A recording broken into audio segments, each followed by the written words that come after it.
అదే RTV app వార్తల్ని క్షణాల్లో చదివే అవకాశం ఉంటుంది. ఒక న్యూస్ పేపర్, ఒక టెలివిజన్ ఛానల్ మీ చేతుల్లో ఎప్పుడూ ఉంటాయి. గౌరవ ముఖ్యమంత్రి వర్యులు శ్రీ వైఎస్ జగన్మోహన్ రెడ్డి గారు మేమంతా సిద్ధం బస్సు యాత్రకు వెళ్తుంటే కొందరు పచ్చగుండాలు, పచ్చ ముసుగులో ఉన్నటువంటి గుండాలు, రౌడీలు జగన్మోహన్ రెడ్డిపై చేసినటువంటి దాడిని, తెలుగుదేశం పార్టీ గుండాలు జగన్మోహన్ రెడ్డిపై చేసిన రాళ్ల దాడిని తీవ్రంగా ఖండిస్తున్నాం. ఇది సభ్య సమాజం సిగ్గుతో తలదించుకునే చర్య. ఈ పాశవిక దాడిని రాష్ట్ర ప్రజలందరూ కూడా తీవ్రంగా గర్హిస్తున్నారు. అత్యంత దురదృష్టకరం. ఒక రాష్ట్రాధినేతగా, ముఖ్యమంత్రిగా ఎన్నికలలో ప్రజలకు తను చెప్పదలుచుకున్నది, తను చేసిన సంక్షేమం కానీ రాబోయే రోజుల్లో మళ్ళీ అధికారంలోకి వస్తే ఏం చేయాలనుకున్నాడో చెప్పేటందుకు మేమంతా సిద్ధం బస్సు యాత్ర ద్వారా మరి ప్రజల్లోకి వస్తుంటే తట్టుకోలేని తెలుగుదేశం పార్టీ గూండాలు. ఎందుకంటే వారు ఎన్ని కూటములు కట్టినా, ఎన్ని పార్టీలు ఏకమైనా వాళ్ళ సభలేమో వెలవలపోతున్నాయి.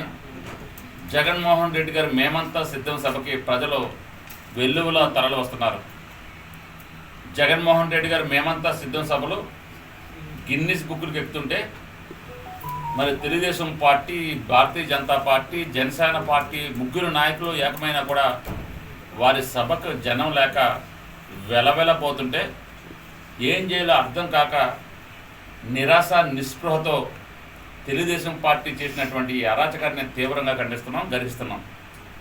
అమలాపురం వైఎస్ఆర్ కాంగ్రెస్ పార్టీ తరఫున మా పార్టీ మండల అధ్యక్షుడు, అదేవిధంగా టౌన్ అధ్యక్షుడు సంసాని చంద్రశేఖర్ గారు, యావత్ వైఎస్ఆర్ కుటుంబ సభ్యులు, యావత్ రాష్ట్ర ప్రజలంతా కూడా ఈ సంఘటనని మరి గర్హించదగిన విషయం, ఖండించవలసిన విషయం. ఈవేళ మనం చూస్తున్నాం, మొన్న అమలాపురం వచ్చినప్పుడు చంద్రబాబు నాయుడు గారు, పవన్ కళ్యాణ్ గారు కనీసం పట్టుమని 4,000 జనం కూడా లేని సభలు చూసాం. ఈవేళ లక్షలాది మంది మండు టెండలో జగన్మోహన్ రెడ్డి గారి కోసం ఎదురు చూస్తున్న సభలు చూస్తున్నాం. 5 సంవత్సరాలు జగన్మోహన్ రెడ్డి గారి పరిపాలన చూశారు. ఏదో విధంగా పొత్తు కట్టి ఆ పొత్తుల ద్వారా అయినా సరే విజయం సాధించాలన్న ఒక లక్ష్యంతో, దృఢ సంకల్పంతో అన్ని పార్టీలను పొత్తు కలుపుకున్నప్పుడు కూడా జగన్మోహన్ రెడ్డి గారి యొక్క ప్రపంచం ముందు వెలవెలపోతున్నటువంటి తెలుగుదేశం పార్టీ కూటమి సభలను తట్టుకోలేక, జగన్మోహన్ రెడ్డి గారిని రాజకీయంగా ఎదుర్కోలేక ఈ విధమైన పిరికి చర్యలకు పాల్పడడం అత్యంత దురదృష్టకరం. ఇటువంటి రాళ్ల దాడికి జడుచుకునే మనస్తత్వం మాత్రం మా నాయకుడు జగన్మోహన్ రెడ్డి గారిది కాదని తెలియజేసుకున్నాను.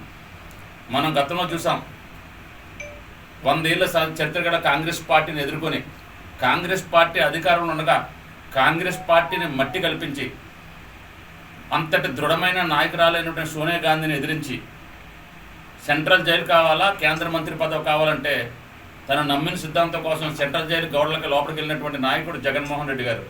ఇటువంటి రాళ్ల దాడులు జగన్మోహన్ రెడ్డి గారి మనోస్థైర్యాన్ని దెబ్బ తీయలేవని తెలియజేసుకుంటూ రెట్టించిన ఉత్సాహంతో జగన్మోహన్ రెడ్డి గారు మళ్ళీ ప్రజలలోకి రావడానికి ఖాయం. ఈ నెల 18వ తారీఖున రావులపాలెంలో జగన్మోహన్ రెడ్డి గారి మనమంతా సిద్ధం సభ జరగబోతుంది. అమలాపురం వైఎస్ఆర్ కాంగ్రెస్ పార్టీ శ్రేణులంతా కూడా జగన్మోహన్ రెడ్డి గారి సిద్ధం సభకి వెల్లువలో తరలి వెళ్తామని తెలియజేసుకుంటూ నిన్న జరిగినటువంటి సంఘటనని తీవ్రంగా ఖండిస్తున్నాం. మరిన్ని వీడియోస్ కోసం ఛానల్ ని సబ్స్క్రైబ్ చేయండి. లేటెస్ట్ అప్డేట్స్ కోసం వాట్సాప్ ఛానల్ ని ఫాలో చేయండి. అండ్ లింక్ డిస్క్రిప్షన్ లో ఉంది.